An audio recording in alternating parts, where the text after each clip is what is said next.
اوس ما حق دې زه غواړم چې په لاخ مه غورځه د چی شک ور پیلا پکړه یاره پنځه کاله مخالف شوی څه مړ څه شاته هیڅ کښله دې زما تاسو ما پلار ما د یار ما حق دې زه غواړم یار ور پیلا پکړه کدر کما وای نه راکښ نه نه در کوم دغه به وځي څنګه دغه وځم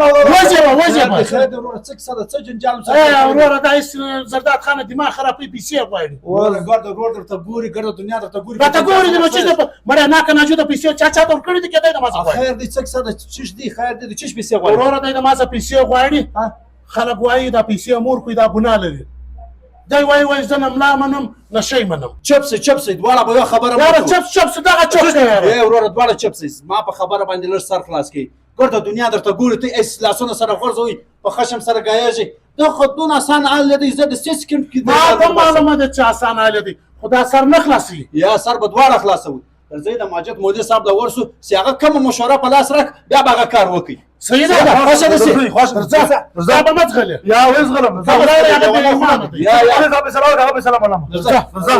بخیر ورسېدې مولوي صاحب د ناس السلام علیکم مولوي صاحب وعلیکم السلام ورحمۃ اللہ وبرکاتہ سړي مسې څنګه ځوانان شېس مولوي صاحب خیر شي خو د یاره مولوي صاحب یو کښنی مسلې لا درغلي الله به خیر کې الله به خیر کې کوم مسله ته صورت وایست مولوي صاحب د بس ځوانان پرې دکان سره زرداد خان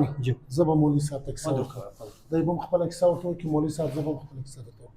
مولوي صاحب کیسه دا تر ده دا سړی یو ځای دکان کوي نو هغه بیا ماته په کرایه راکړ اوس ما نن څلورمه پنځمه زه په دا دکان کې کار کوم سامان اوس ما خپل د شانم ما خپل ول راوړو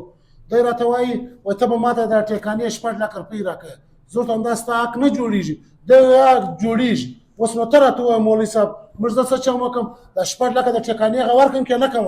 ښه اځه ځوانه ته ماته دا ووایه د دکان ته خالي ورکوې که سامان شنګل کې ورکوې نه مولوي صاحب ما A to Z سامان سره زموږ دي صرف د ټکانې پیسې 6 لک روپۍ زم غواړم اځه ځوانه ته ماته خالي دا ووایه ته A to Z سامان جوړوړی دی د خالي دکان ټیکانې پیسې په کم حساب ته جوړواړې نه مولوي صاحب پنځه کاله ما په دکان باندې خالي شوی ده زه صرف د ټکانې پیسې غواړم او دا اصول هم دی چې کوم څوک دکان خالي کوي هغه ټکانه پر خرڅوي یا ځوانه دا ډېر غلط کوي ګوره خلک کې کوي هغه غلط کوي د خالي دکان ټیکانې پیسې نه راځي دا غلط کار دی او دا جایز هم نه دی